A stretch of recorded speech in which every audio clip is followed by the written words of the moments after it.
Vem aí o Liderar Nordeste, o encontro regional de líderes de jovens e adolescentes. Obtenha ferramentas que o ajudarão a lidar com diversas questões da juventude, como sexualidade, drogas, universidade, redes sociais, louvor, entre outros.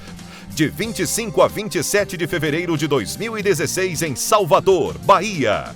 Participe, monte sua caravana e venha para o Liderar Nordeste em Salvador. Inscreva-se agora mesmo no site www.editoracpad.com.br/encontro de líderes. Liderar Nordeste, vem!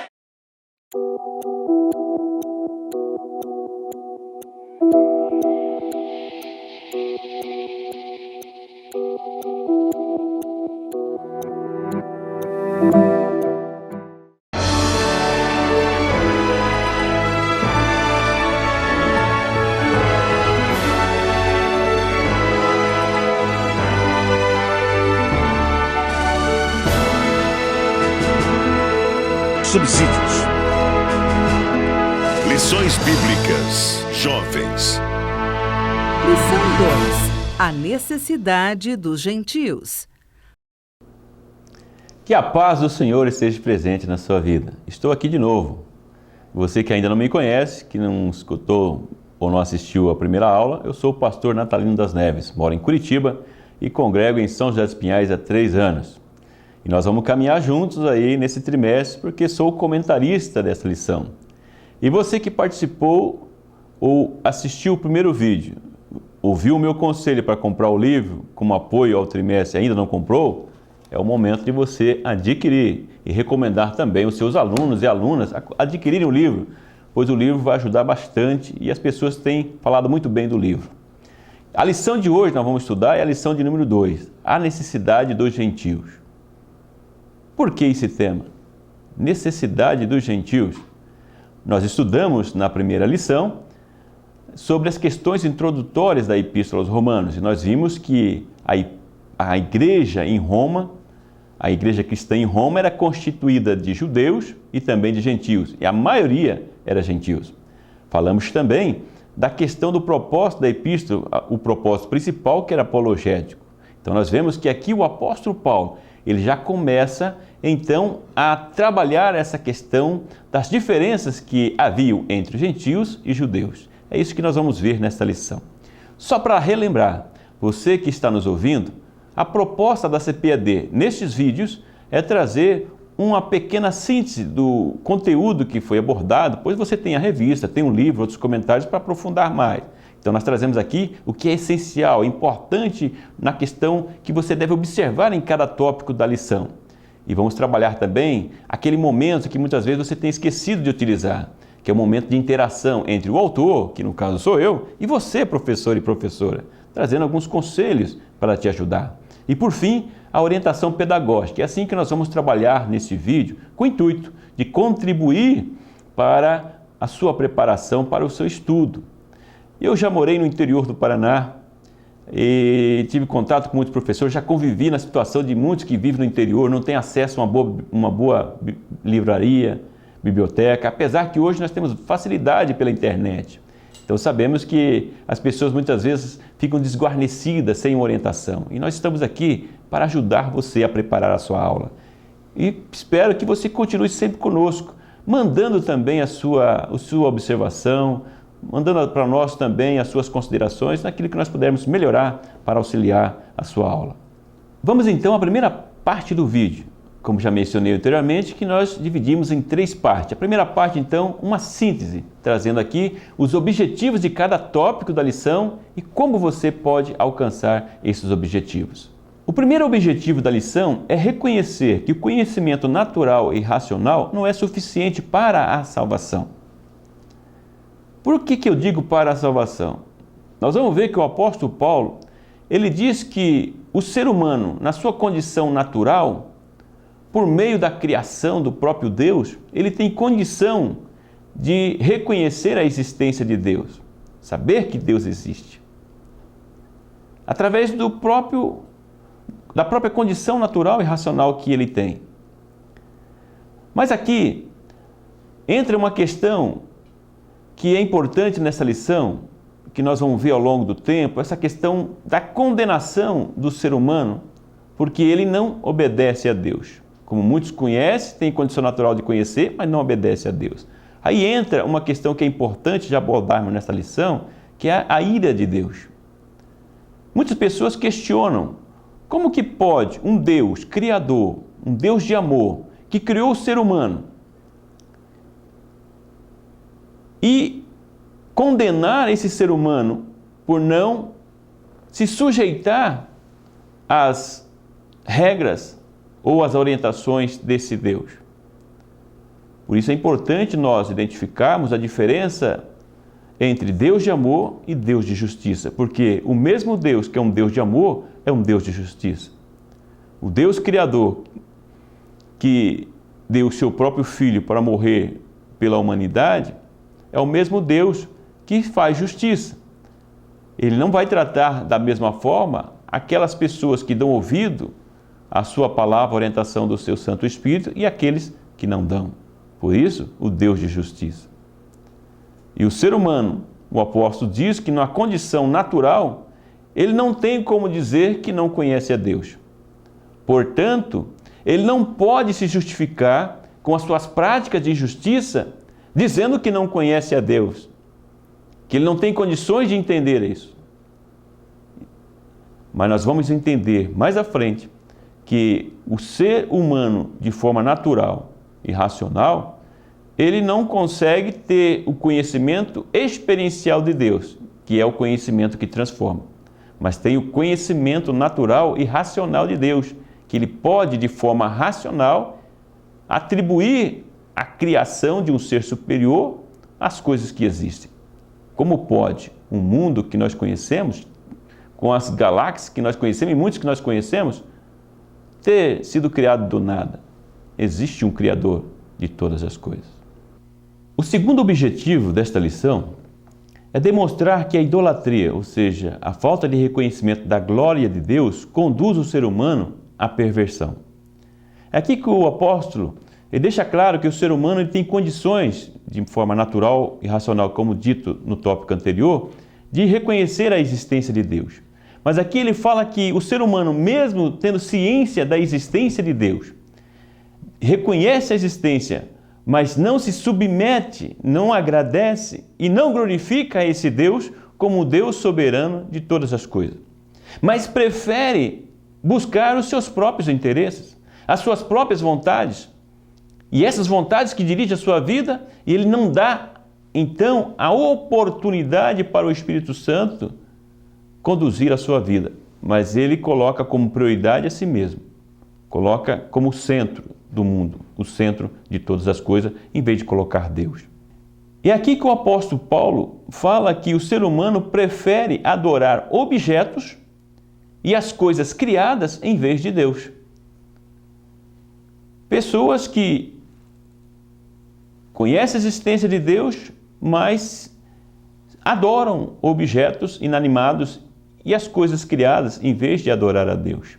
É aqui que o apóstolo Paulo ele afirma que as pessoas que têm essa tendência acabam por perverter o projeto original de Deus da sexualidade. É um ponto polêmico que vou trazer algumas orientações a mais para vocês na próxima parte do vídeo. O terceiro objetivo da lição é reconhecer que somente o conhecimento experiencial de Deus é quem liberta o ser humano da ira de Deus. Quando digo conhecimento experiencial, é o que vários autores colocam na Bíblia a respeito do conhecimento, que as pessoas muitas vezes confundem com o conhecimento teórico de Deus. Mas é o conhecimento experiencial de Deus. É a pessoa que sabe da existência de Deus, é grato a Deus, diferente do que Paulo fala no item anterior, e que ele se submete a esse Deus e passa a ter uma experiência de vida com esse Deus. Com isso, a sua vida é conduzida pelo Espírito Santo de Deus e a prioridade não são os seus próprios interesses, mas é a vontade de Deus por meio do seu Espírito que conduz a vida daquele que tem uma experiência com Deus. Por isso que o objetivo desse tópico é demonstrar que é esse, melhor dizendo, o conhecimento experiencial de Deus que traz a salvação.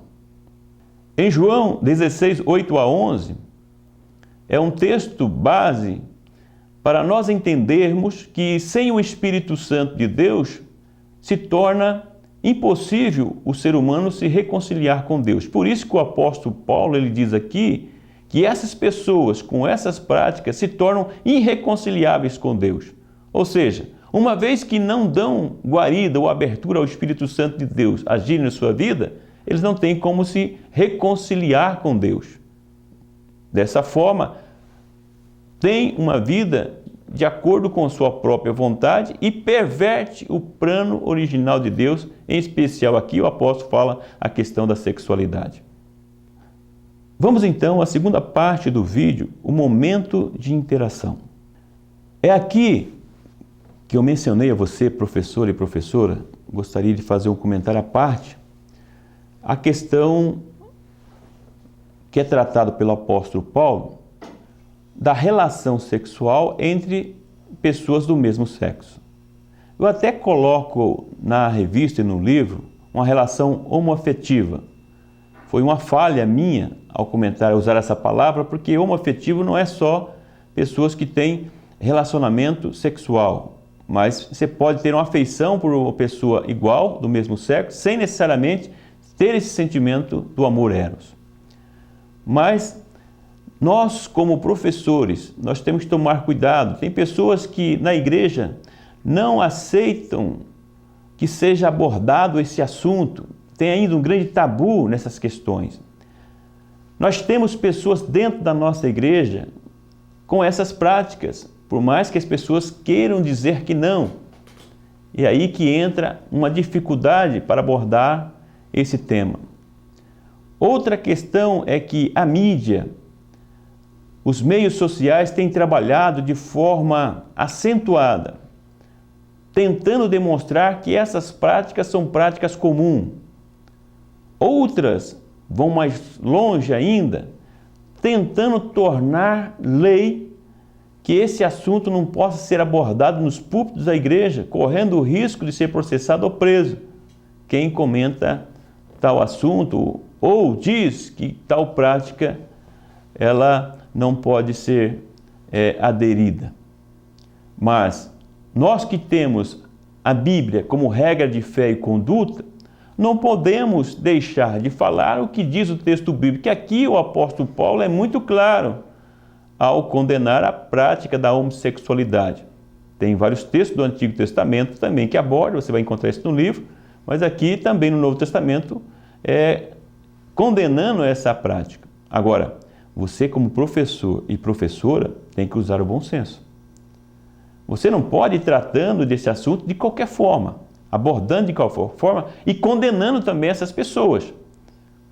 Ou tratando-as com preconceito e, muito pior ainda, não pode usar de chocarrices, ou seja, de brincadeiras depreciativas dessas pessoas. São seres humanos, são almas que também precisam da salvação, que precisam do Evangelho. Então devem ser tratadas com respeito. Isso é muito importante, professor e professora, ao você abordar esse assunto na sala de aula. Então essa lição tem esse ponto que é muito polêmico e que necessita de uma atenção especial sua, professor e professora. Acima de tudo, o bom senso para tratar do assunto e também um bom embasamento bíblico para que você possa demonstrar pela palavra de Deus como que Deus vê essa prática. E acima de tudo também deixar claro que Deus ama o ser humano. Muitas práticas não são aprovadas por Deus, são condenadas pela palavra de Deus, mas Deus ama o ser humano. Vamos então à terceira parte do vídeo, com orientações pedagógicas. De uma forma geral, como já disse no vídeo anterior também, pela minha experiência no trabalho com a escola dominical, acompanhando professores, superintendentes, eu tenho percebido que as pessoas, na sua maioria, ou as escolas dominicais, na sua maioria, utilizam o modelo tradicional. O professor, uma aula expositiva à frente e os alunos sentados todos um atrás do outro. Agora você, professor e professora de jovens, veja bem, como é que você tem tratado os jovens? Será que essa é a melhor maneira de expor para um jovem que tem tido acesso às mais diversas didáticas, metodologias de ensino, sentar numa igreja, numa sala de escola dominical, um atrás do outro, escutando você falar o tempo todo? Existem alguns métodos que são mais apropriados, principalmente para uma classe de jovens, que as pessoas são mais participativas, como, por exemplo, a sala em círculo ou semicírculo, o professor sentado na mesma altura que os alunos também e conversando, não é pregando, é conversando com os alunos. Entendo que essa forma de lecionar é muito mais produtiva e efetiva. Então, é evidente que devemos considerar as condições da infraestrutura da sua igreja, da sua escola dominical, principalmente as igrejas do interior, que muitas vezes não têm uma estrutura para fazer isso. Mas muitas vezes, professor, você pode até levar os seus alunos para fora da classe, lá no pátio, algum outro local. Você pensa que os jovens não vão gostar? Então eu convido você a refletir um pouco sobre isso se você utiliza esse modelo tradicional. E acima de tudo, que você dê oportunidade para os jovens participarem, questionarem, darem as suas colocações. Já no planejamento da sua aula, deixe um tempo disponível para que as pessoas possam participar, fazer as suas considerações, perguntas, porque isso é produtivo. Por mais que você possa ter receio, não queira você saber tudo, mas se você colocar de uma forma humilde à frente da classe, dizendo que você não sabe tudo, e aquilo que você não souber, você vai buscar trazer, e que muitas vezes dentro da própria sala pode ter essa resposta, então eles também vão entender que você quer o melhor e vão respeitá-lo com respeitá-la. Peço que você pense um pouco como você está conduzindo essa aula, e se você utiliza o modelo tradicional, ouse mudar um pouco para você ver o resultado que terá os seus alunos e alunas. Eu digo que o resultado vai ser positivo porque os jovens, eles não aceitam ideias impostas, já é da própria característica deles, mas eles aceitam quando são convencidos. Então não é só dizer, é assim e pronto, porque fulano falou, mas você permitir esse diálogo, esse entrosamento. Então, se você for um professor, uma professora dedicada, que vai buscar subsídios e que vai estudar com afinco, com certeza, esse diálogo com o seu aluno, com a sua aluna, vai ser produtivo, tanto para ele como também para você. E juntos vocês vão crescer. Espero que essas dicas possam ajudar a sua aula e que a Escola Dominical possa crescer a cada dia. Que o grande e infinito amor de Deus, que a graça e a paz do nosso Senhor e Salvador Jesus Cristo, que a comunhão e a consolação do Espírito Santo esteja com você hoje e sempre.